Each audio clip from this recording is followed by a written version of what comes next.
The arc of the moral universe is long, but it bends toward justice. Martin Luther King Jr.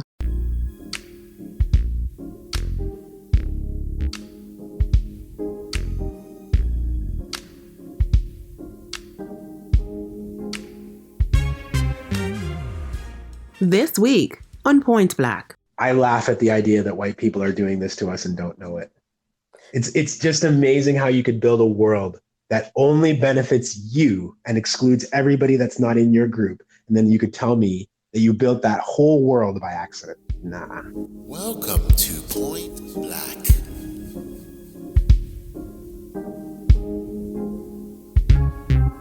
This week, we continue our discussion with Desmond Cole on double consciousness. We'd really love to hear from you, and so we invite you to connect with us in the comments or leave us a voice message through Anchor. Remember to follow us on Instagram and check out our YouTube channel launching this week at Point Black the Podcast. We invite you to like, share, subscribe, and leave us comments so we can know what you really enjoyed and what you didn't like as much. And remember, we are available on all your favorite podcast platforms, including Spotify, Google, Anchor, and Apple Podcasts for your listening pleasure. Now we pick up the final leg of our chat with Desmond Cole and Camellia on double consciousness. We talked about double consciousness and, having to figure out yourself and who you are. So Black people, because of that, Black people can suffer from damaged self-image that's shaped by the perception and treatments of white people, but most susceptible or youths who often internalize what they see and then hear about themselves and others. So how do we explain double consciousness to young people, and at what age? This is a very good question. In preparation for speaking with you, I was listening to a TED Talk by an American activist and educator named Nicole Johnson. Nicole Johnson's talk was called The Rebirth of the Double Consciousness. And she works a lot with young people. And so she was actually really thinking about this idea about talking to young people about identity and about their place in American society. And she was doing that in this talk by reflecting on Du Bois's idea of double consciousness. And she had a concern that I think is very interesting, which is that she was saying, if we are not careful about how we use this language, we can give young people the impression that there's a very strict and distinct white world and white society, and that there's a very distinct and separate Black society, and that the white society, for example, includes things like being educated. So our Black children can grow up and they can understand this notion of whiteness and Blackness and identity.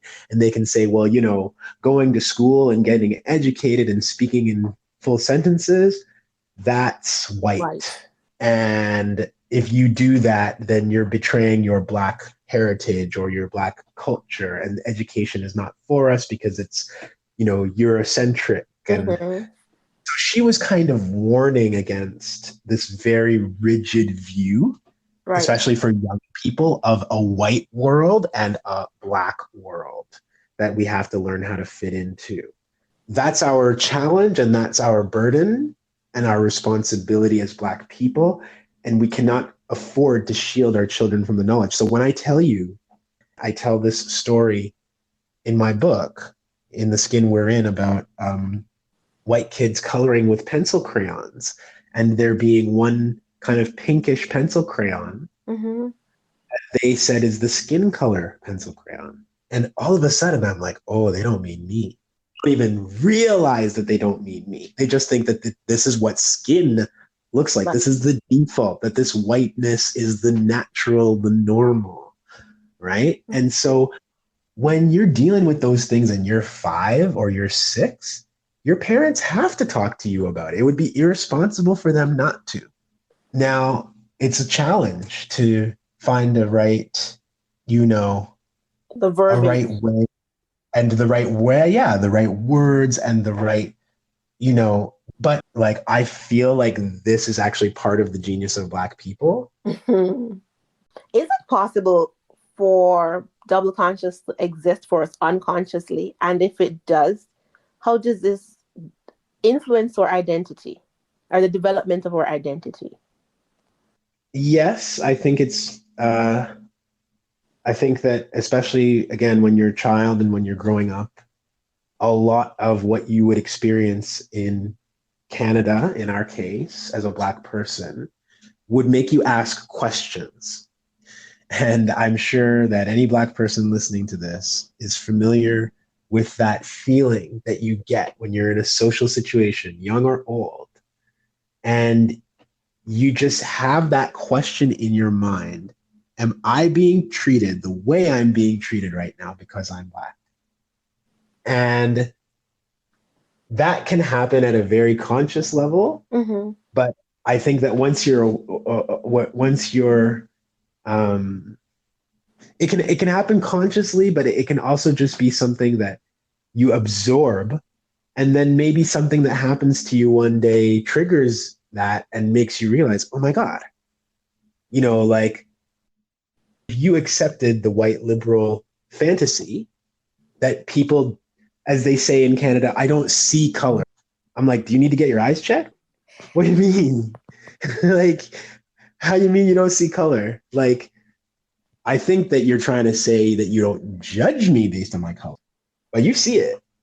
And again, I think it works the other way is that, white people have really gotten interested in this term of unconscious bias now, where hundreds of years of racism has taught them culturally things about Black people that they don't even realize that they're thinking. All of the movies, all of the commercials, all of the bombardment of media that has all of these implicit messages, stories, and biases about Black people works on a subconscious or sometimes unconscious level. So it's happening both ways. But I'm always very suspicious of that language of unconscious bias when it doesn't come accompanied to a conversation about, white supremacy. Because I laugh at the idea that white people are doing this to us and don't know it. It's just amazing how you could build a world that only benefits you and excludes everybody that's not in your group. And then you could tell me that you built that whole world by accident. Nah. I've always questioned that too, like the ignorance. And then one of the things that they go to when they dirty laundry is out in public is that they're going to do sensitivity training and things. And I'm like, you don't need to teach people how to treat others. Treat me like you'd want to be treated. You don't need a special training as to how to deal with me. Why am I so difficult to deal with? This is the veil. This is why Du Bois is so brilliant. This is the veil. How are you as a white person?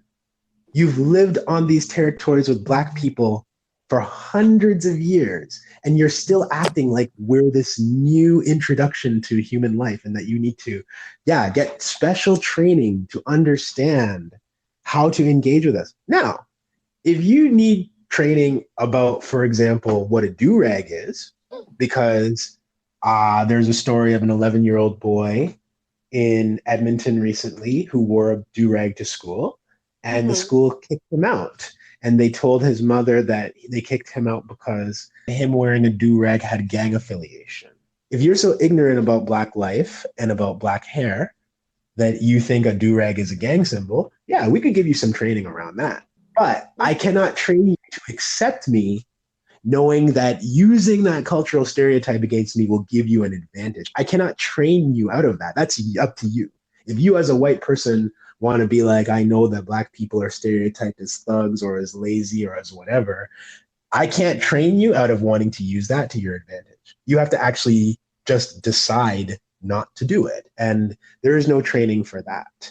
So the veil suggests to white people that we are impenetrable, that there is something about Blackness that can't be known or has to be like studied. But when really what's going on is that othering us gives them benefit. If more than one social identity makes it so difficult to develop a sense of self, imagine having 3 or 4. So when we were doing research for this, we found out that this is true for Black women, particularly Black women, because not only do we experience the difficulty of being part of a race less valued, but also a gender through the eyes of patriarchy. So in reviewing Right. today's episode, we came across the triple consciousness. As a society which is structured and built for advancing the interest of men, would you say that women experience double consciousness differently than their male counterparts? 100%. And I cannot say that through experience. I can only say that through reading the works of, among others, Bell Hooks, Toni Morrison, Black feminist scholars like Angela Davis and Kimberly Crenshaw, talking about what it means to be both discriminated against because of race and discriminated against because of gender, how the notion of identity is so much more complex than we give it credit for. In Du Bois's time, we used language in a really different way than we use it today. I mean, only very recently has the notion of even feminism. So forget about the fact that I'm not saying that feminism didn't exist in Du Bois's time. I'm saying we didn't call it. The terminology for feminism was being introduced into like popular white American consciousness. It like specifically excluded Black women, right? It was like, we're not talking about you, we're talking about women, and woman is white. Defaulted to being white. So I have learned through these kinds of thinkers and leaders in our community, and also gone back to reflect on my own life as a young man who like grew up living my teenage years just with my mom and my sister. And seeing, for example, teenage sister answering the door to a stranger and that stranger asking her if her husband is home. Wow. Because, a Black woman's age and her perceived maturity is very different in this like, supremacist context than a white woman's, right? And so I had to see those things too growing up, and it's through reading and reflecting later on that like helps me make sense of experiences like I saw my mom and my sister also going through. So I think that there's no denying that fact. So, a lot of these feminist Black scholars, including Audre Lorde and others, also talk really, really specifically about a Black queer or Black lesbian feminist context. And that's another lens. And that's another really way that people who are queer, people who are trans, they cannot move through the world pretending that that's not operative, right? That it doesn't matter. It does matter. And it has a specific impact on them in perhaps addition to being Black, in addition to having a disability, in addition to being a woman. Do you believe it is possible to never experience double consciousness as a Black person in Canada? And can double consciousness be experienced outside of Blacks in Canada, like with other minority groups? Well, to the first question, do I think it's possible to live as a Black person in Canada and not experience these things? In general, no. Human beings are social creatures. And so as such, we learn from what we see other people saying and doing.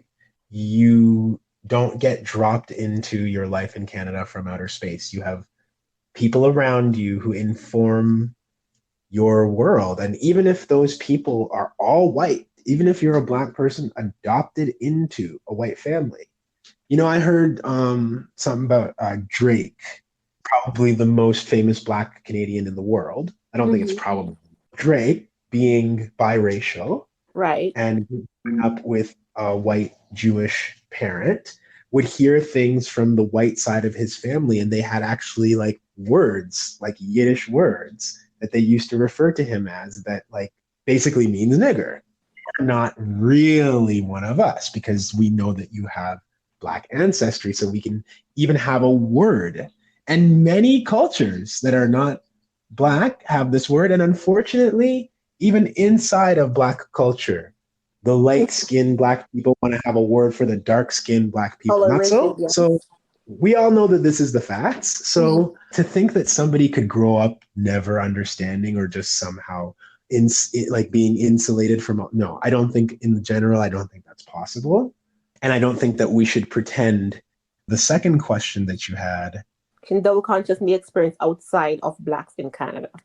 Well, I would say that, yeah, certainly if you are, let's say, a Pakistani Canadian, or if you are of Vietnamese ancestry who is in Canada, depending on how you present physically to the world, you also, I think, have an awareness of how the world is operating from your own perspective, but then also how white Canadian society is seeing you. So yeah, I think it does extend beyond the Black experience, but I'm always very hesitant. The genius of multiculturalism and multiracial discourse in Canada is to actually attempt to erase Blackness, to say that basically we're trying to be special as Black people out here, but there's really nothing different from what we're experiencing to what anybody else is experiencing. And I'm very wary of that argument. But I think that this is what we tend to do to try and erase and silence Blackness, is that we try to dilute it, as it were. And this is very effective in a society that creates hierarchies, as our society is designed to do. You know, capitalism, racial capitalism is all about hierarchy. Like, that's literally what we're on here. And so when you start homogenizing people's experiences and saying that we're all immigrants, it's a country of immigrants, then what that leads to, the very next obvious point is, if all these immigrants are having the same experience, why are the Black people doing so bad? How Asian people and the Middle Eastern people are able to succeed to a greater degree than these Black people? There must be something wrong with these Black people. There must be something culturally deficient. And then we're just right back to all the justifications that were used to enslave Black people in the first place, that we're deficient, that we're lazy, that we're stupid, that, we're limited. And I'm very, very wary of all of this. And so I think Black has to continue to be Black. We have to continue to talk about the diversity of our Black experiences, but also to recognize that there is really, truly something called the Black experience, that it's not in our head, and that the Black experience is not the experience of other racial groups. I'll just say one last thing about that, is that that's actually how the white Canadian consciousness has been developed. Our census has 3 categories, right? The Canadian census, you are white, or as they say, Caucasian. You are a visible minority, or you're Indigenous. And those categories go back to the way that white imperialists saw this land from the beginning. There were the superior white people, there were the brown people whose land they wanted to take, and then there were the other brown people whose labor they wanted to bring to this new land that they had just stolen from the other brown people. So we're wrapping up. There's a quote that said, "By working to create what is the best expression of himself, he will be deemed unsuccessful. And by creating what makes him successful, he fails to express himself, and in some ways may appear to be rejecting his true self." So any advice on how younger people can learn to balance the multiple worlds they feel a part of, and in the process grapple with the formation of their own identity? Yeah, I mean, that seems to be a direct kind of referencing of what Nicole Johnson was talking about that I mentioned earlier, right? This idea that you will feel like finding a way to incorporate yourself into a white-dominated society will make you lose your identity as a Black person. It's a fascinating question, but like for myself, I have struggled, particularly as like a very darker skinned Black person. I have struggled with a lot of issues of just my own value, beauty, self-worth, attractiveness. So I had a lot of shame. Let me put it that way. Right. And even though I'm going on 40, I live with that. I still deal with that and I still grapple with that. And with feeling insufficient, with like holding myself up to somebody else's standard, right? Yeah. And, what I think is the most beautiful expression of Black is the possibility for Blackness to be whatever we want it to be. Mm-hmm. We have to be allowed to be our true selves in the context of being Black and living in this world. And we have to decide how much of that we want to put into the world. But whatever your version of self identification of your Blackness is, like, it is valid. You have a right to it. You have a right to claim it. You have a right to grow into it. I mean, I think it's a lifelong journey. I'm going through that journey and feeling all the time like I'm learning more about myself all the time, that I am in constant flux. My dear friend Huda Hassan was quoting Stuart Hall the other day, and Stuart Hall talking about how we are always in transformation, right? And our identity is never fixed. Like, our identity is in constant transformation. Mm-hmm. And that to me is validation for people who are like maybe struggling. It's validation for me struggling as a Black person, being told all this stuff about how, because of the way I speak, that I'm not Black, because of the way that I dress sometimes, again, the way that I choose to present myself to the world when I'm out there, the way that I dress then, that makes me not Black, like all these kind of ideas, like, they are challenging and they can erode your spirit and they can erode your sense of self. But we are all on a journey to discover who we are. Mm-hmm. And I think like people have to be allowed to be Black in as many ways as that is possible, and to love themselves and to get love from other people around them, regardless of how they choose to live out their Black. Absolutely. You mentioned earlier about the struggle of like appreciating yourself. Like that is something that a lot of us go through. Like for me, I'm from Jamaica and Mm-hmm. like I am darker skinned. My sister is lighter skinned. And growing up, like I was always aware of the fact that people gravitate towards my sister more than they would me. And she would be more often referred to as being beautiful than I was. Mm. And I just couldn't seem to understand, like, we are from the same parents. We practically look like twins. But for some reason, because I am dark skinned, then she was more beautiful than I was. And that's something that I have had to grapple with, even into my adulthood. So it's like, it's super common, more common than sometimes we understand it. I think that it's anti-Blackness that, for example, informs colorism, and Mm-hmm. light-skinned people who are Black, lighter-skinned people who are Black, who are of African descent, that like there is something different about being lighter skinned. There's maybe something better. Mm-hmm. And even we hear parents saying this about their children and hoping that their children aren't going to be too dark. And, why would you hope that? Well, you would hope that because you know how darker skinned kids going to be treated. So Exactly.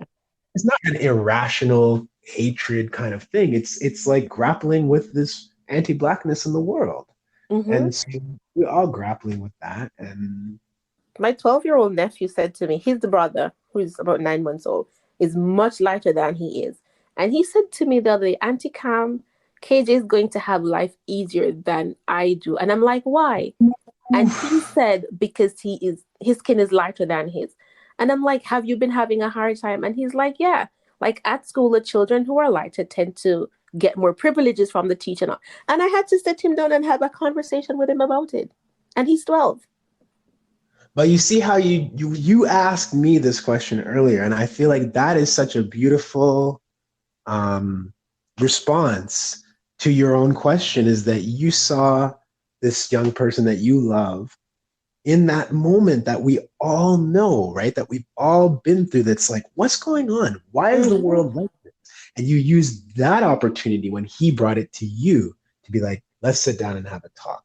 I think Yeah. that's beautiful. Like, that's what I mean when I'm talking about like the inherent wisdom of our people, to know when it's the right time to have these conversations. You knew, you've been through it, and now you're passing that on to somebody that you love and care about.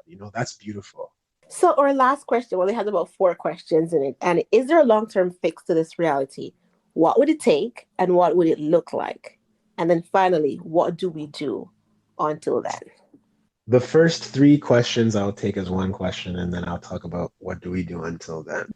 The only way that I think we will ever get free is if we fight for our freedom. I believe what Assata Shakur said, that it's our duty to fight and it's our duty to win. It's not any more simple or complex. That is both obviously so easy to say and so hard to live. But what it is, that's what our ancestors have been doing. That's why we are here. And we struggle. We organize, we love and care for each other when we see that other people need our love and care and support. I really think that one of the most caricatured parts of Black liberation struggle is that it is exclusive. And people love painting these ideas of like these harsh, exclusionary Black radicals who hate white people and don't even want to sit at the same table with them. Nonsense. Black liberation struggle and philosophy is inclusive of everybody who wants to fight for the truth and fight for justice. That part of it doesn't have a race. The only thing, as I said before, is you have to decide to give up your racial privilege if you're not Black. Thank you so much. This was such a privilege. It was such an eye-opening conversation. And I'm happy that I was pointed in your direction.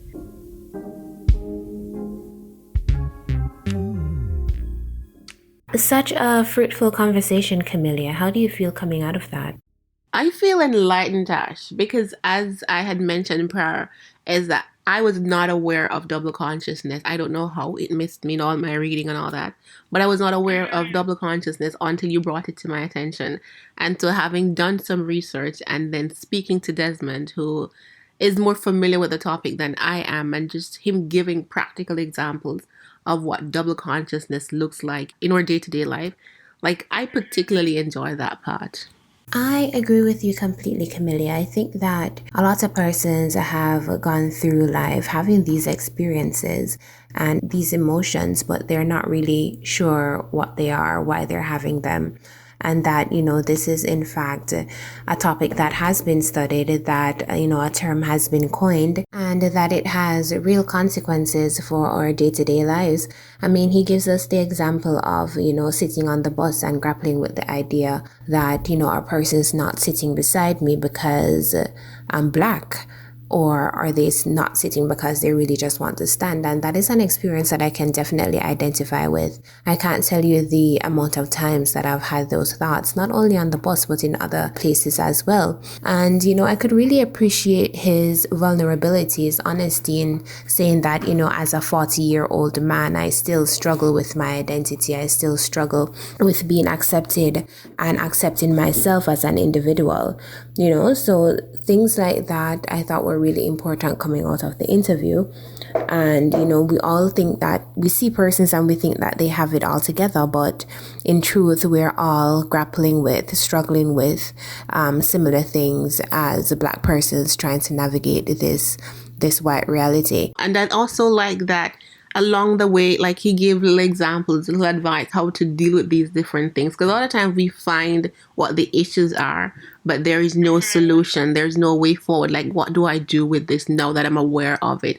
So I like that along the way, some kind of solutions were presented. Yeah, so I think it's important, especially as a Black woman podcast. And so we've decided to dedicate an entire show next week to Black women, Black girls, and navigating the experience of double consciousness as it relates to existing in a society that is built on white supremacy, that is built on patriarchy. Absolutely, Tash. And that has brought us to the end of our show for today. But before we go, there's something else that we must share with you. Tash, what is that? So we've actually decided to start a book club here on Point Black, and we've decided that, it's a great way for us to be accountable to each other and to ourselves in terms of completing books that we always buy, that sit on our shelves, that gather dust, but we never actually finish. And this week we want to start our book club Between the Covers. And our book of the month is going to be Why I'm No Longer Talking to White People About Race, and it's by Reni Eddo-Lodge. So we invite you to get a copy and read with us. So our aim is to do a chapter a week. So we'll be starting this week at chapter 1, and next week we'll also dedicate some time to discussing some of the key things that came out of our readings. So we're hoping that you'll join us on that journey. So until next week, have yourself a great weekend, and we look forward to you joining us for our final discussion on double consciousness next Friday at 11 a.m. Stay true.